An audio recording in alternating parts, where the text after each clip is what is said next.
Dear colleagues, now we shall watch the specimen number 60.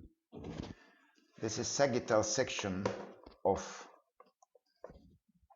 head and neck, and I'd like to demonstrate the most important structures concerning the muscles and topography of head and neck. On the head, first of all, we can find musculus masseter. Musculus masseter. Musculus masseter. Here it is. Behind of it, we can find glandula parotida. Glandula parotida. Most large salivatory gland. Glandula parotida. We can remember that it fulfills the fossa retromandibularis. Fossa retromandibularis. So there was fossa retromandibularis, but now we can't see it because glandula parotida fulfills these fossa. And this is ductus parotidus. Ductus parotidus. A special canal which allows for the saliva enters the oral cavity. So we can see that ductus parotidus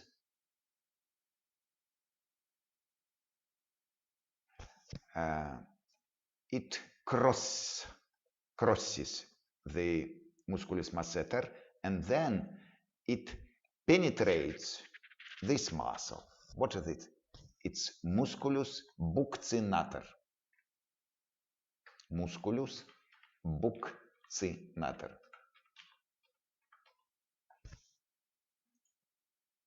So when ductus parotidus penetrates musculus buccinator, it will open into vestibulum oris. So this is musculus buccinator. What can we find from mimic muscles or muscles of facial expression? Not a lot of muscles, because many people don't use muscles of facial expression. Several people think that it's good to have a face as a mask without any mimic expressions. But nevertheless, muscles also will be atrophy with such kind of way of life. But nevertheless, some of them we can demonstrate. This is with triangular form musculus depressor anguli oris. It's musculus depressor anguli oris. Depressor anguli oris. Here it is. Close to it, more anteriorly, we can find musculus depressor labii inferioris. Depressor labii inferioris. It's musculus depressor labii inferioris.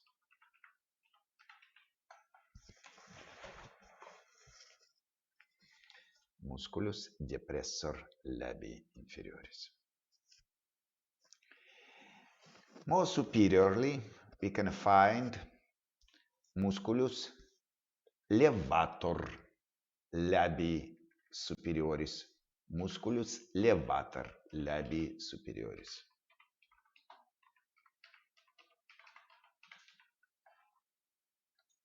Levator labii superioris.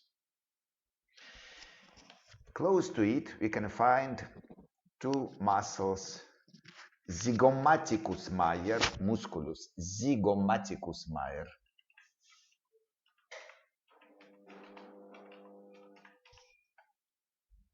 musculus zygomaticus major,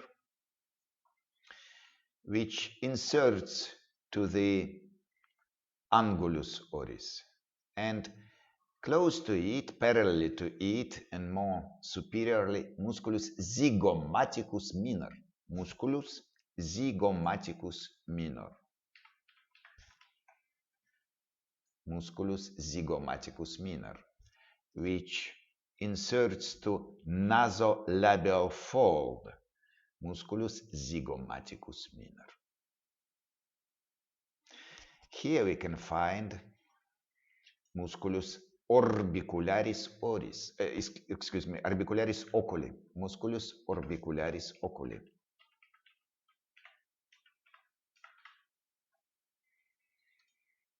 You remember that there are three parts of it, but two parts we can demonstrate. It's pars orbicularis, and this is pars palpebralis.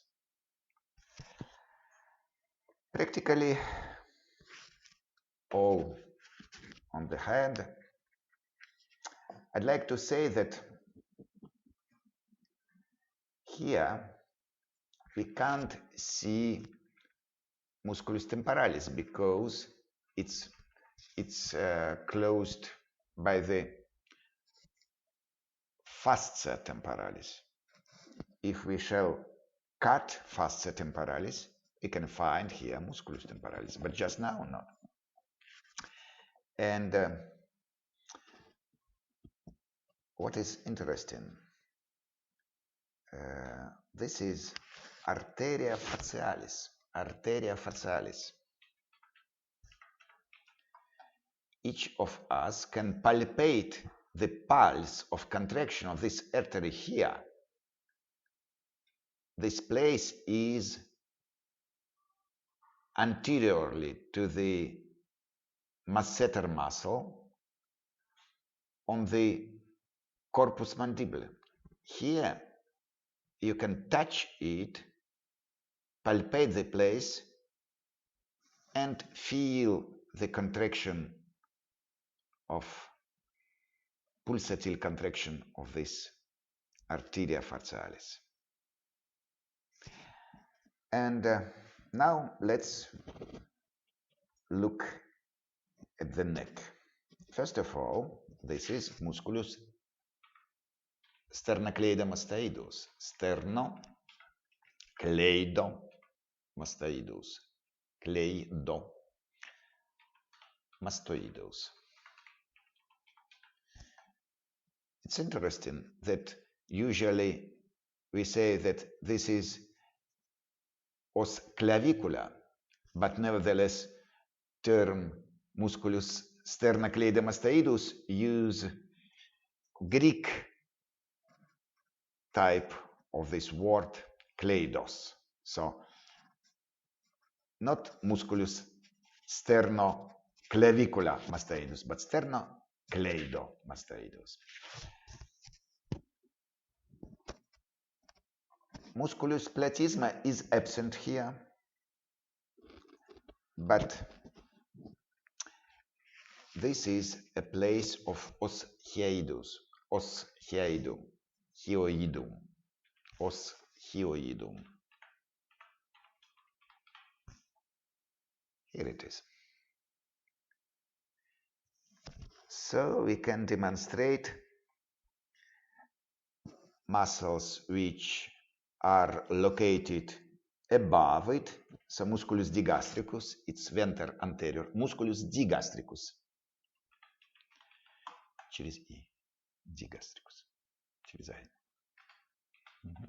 Musculus digastricus, its venter anterior, and musculus digastricus venter posterior here.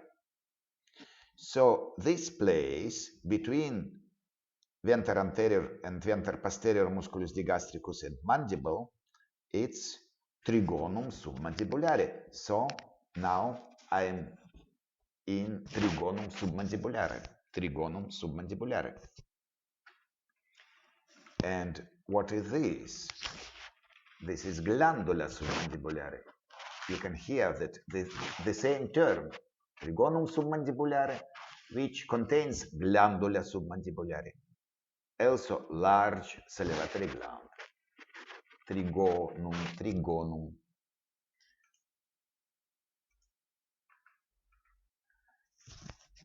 And inside trigonum submandibulare, we can find glandula submandibulare.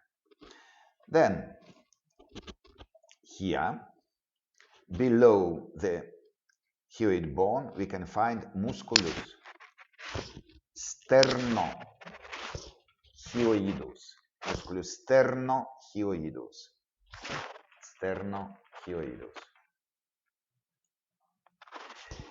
Musculus sternohyoidus. If we shall cut it and remove, we shall find musculus sterna thyroidus and thyrohyoidus, but just now we can't see them. Then another, this is musculus omohyoidus. Musculus omohyoidus. Again, we use Greek term. We don't say musculus scapulohyoidus, but we say musculus omohyoidus. It's tradition, but nevertheless, we should remember that omo means scapula. So this is musculus omohyoidus. Okay. And now we can demonstrate two large regions. So this is regio colli anterior, regio colli anterior, regio colli anterior, regio colli anterior. Here it is. And we know that inside of it there are two triangles. So here it is, trigonum caroticum. Trigonum caroticum.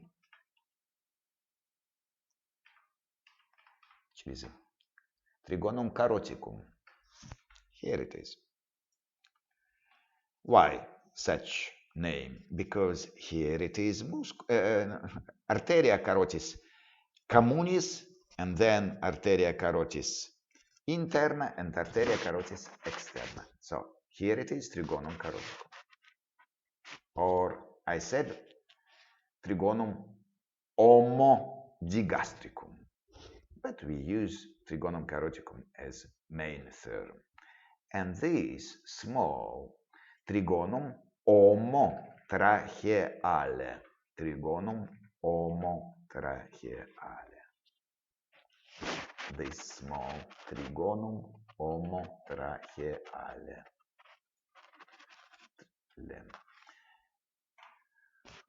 Trigonum homotracheale.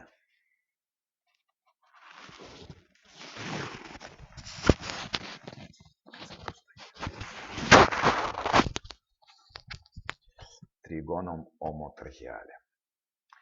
So now the lateral or posterior region. So here it is, regio colli posterior. Regio colli posterior. Here it is, regio colli posterior. Inside of it, we can find very small triangle, but this depends, small or more large, this depends from constitution. Here small, this is trigonum homoclaviculare. trigonum omoclaviculare. This is clavicle, so trigonum omoclaviculare. Trigonum omoclaviculare. And this is musculus trapezius. Musculus trapezius. Musculus trapezius.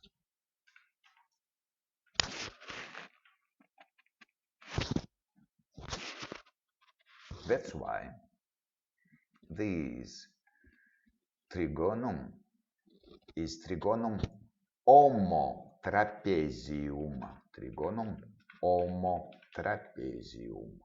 Trigonum homotrapezium.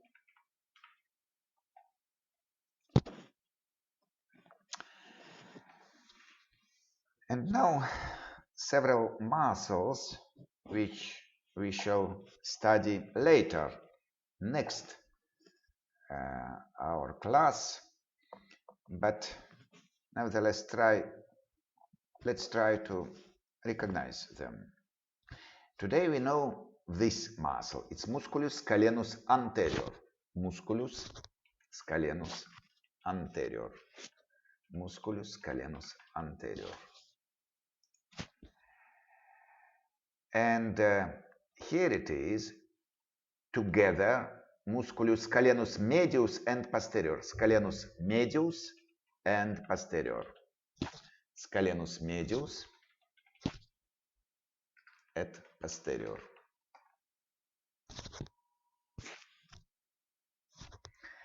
This yellow color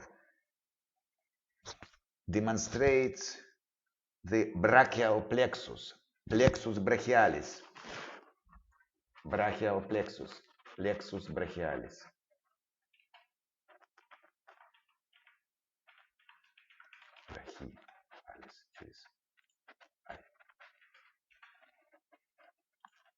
Plexus brachialis. Plexus brachialis is placed quite superficially. That's why we can't see just now arteria subclavia, which is placed more deeply.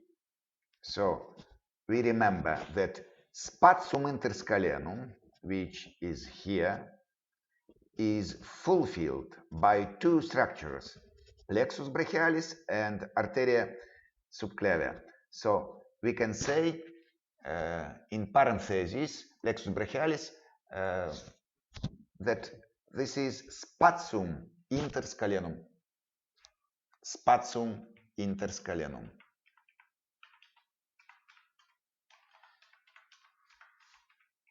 Spatium через T. Spatium interscalenum. So I demonstrate the same plexus brachialis, and I say that it is content of spatium interscalenum. So this is musculus scalenus anterior and scalenus medius. Between them, spatium interscalenum. And what is this? What is this? The next muscle, which placed posteriorly to scalenus muscles. It's musculus levator scapulae. Musculus levator scapulae. Scapulae через «е» просто, не дифтонг. Scapulae. Musculus levator scapulae. So, you should remember that from anterior to posterior direction, first of all, 3 scalenus muscles, and then musculus levator scapulae. Levator scapulae belongs not to the muscles of the neck, but to muscles of the spine. It's next thing. So, musculus levator scapulae. And then, more posteriorly, the next third muscle. So, scalenus, anterior, medius, posterior, levator scapulae. And what is this? It's musculus splenius capitis. Splenius capitis. Splenius. Splenius capitis. Musculus splenius capitis. Here it is, musculus splenius capitis. Musculus splenius capitis. And last, I should turn the specimen from posterior view. This is musculus semispinalis capitis. Musculus semispinalis capitis. Semispinalis capitis. Одно слово. Semispinalis capitis. Musculus semispinalis capitis. Again, it is muscle of the spine. Musculus semispinalis capitis.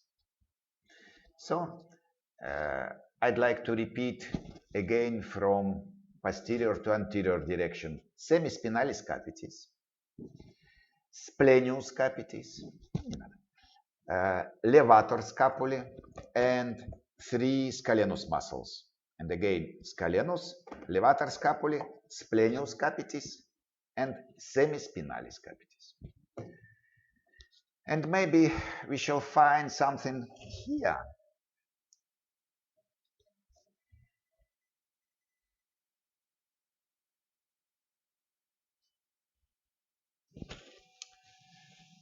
I'd like to show that it's also fascia. What kind of fascia?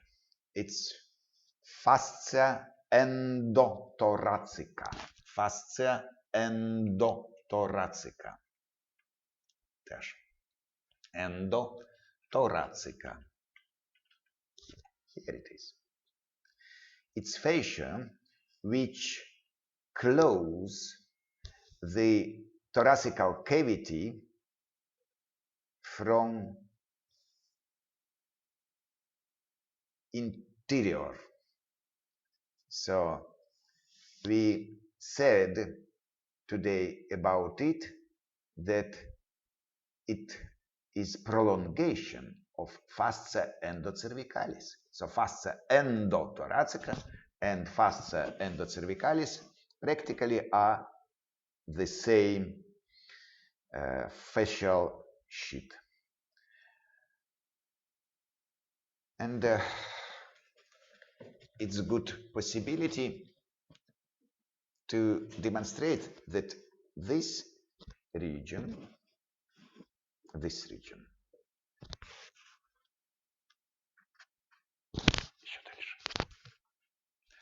is spatium interaponeuroticum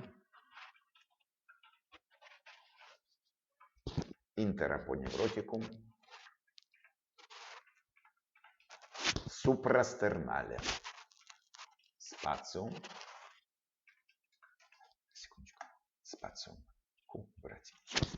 Spatium interaponeuroticum suprasternale. Here it is. Spatium interaponeuroticum suprasternale. Spatium interaponeuroticum suprasternale. Okay. So it's enough. I think now we can find structures which we had already seen in pictures, but now in cadaveric specimen. So thank you for attention.